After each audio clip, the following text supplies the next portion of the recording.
ஒவ்வொரு ஆண்டும் பள்ளி கல்வித்துறைக்கு கிட்டத்தட்ட 44,000 கோடி ரூபாய் பட்ஜெட் ஒதுக்கப்படுது. இது எதுக்கு ஒதுக்கப்படுது? கிட்டத்தட்ட இந்த 2021 2024 இந்த 4 ஆண்டுகள்ல பள்ளி கல்வித்துறைக்கு மட்டும் கிட்டத்தட்ட நெருக்கி 2 லட்சம் கோடி பட்ஜெட். 2 லட்சம் கோடி ரூபாய்.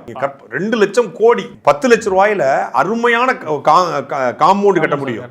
இந்த காம்பவுண்ட் தொட்டா கைப்பிடி சுவர் இடிஞ்சு விழுந்து ஒரு மாணவன் இறக்குறான் அப்படின்னா நீ எந்த லட்சண மயிரில் அந்த காம்பவுண்டை கட்டி வச்சிருப்ப?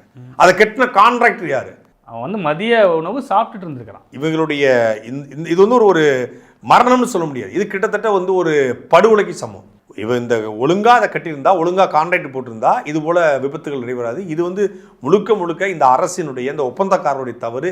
இவர்கள் லாபம் சம்பாதிக்கணும் அப்படிங்கிற வெறியில எல்லாமே நீங்க அவசர இந்த ஆட்சியில இந்த 4 ஆண்டுகளில் இந்த 15 ஆண்டுகளில் திமுக அதிமுக ஆட்சியில கட்டப்பட்ட எத்தனை பள்ளிக்கூடம், எத்தனை பாலம், எத்தனை சாலை விழுந்து விழுந்து விழுந்து. ஏன் இப்போ நம்ம சமீபத்தில் திருவண்ணாமலையில் போன ஆண்டு மலையில் 3 மாதத்துக்கு முன்னாடி கட்டப்பட்ட ஒரு பெரிய பானை விழுந்து ஆற்றுக்குள்ளே அடிச்சுட்டு போச்சு.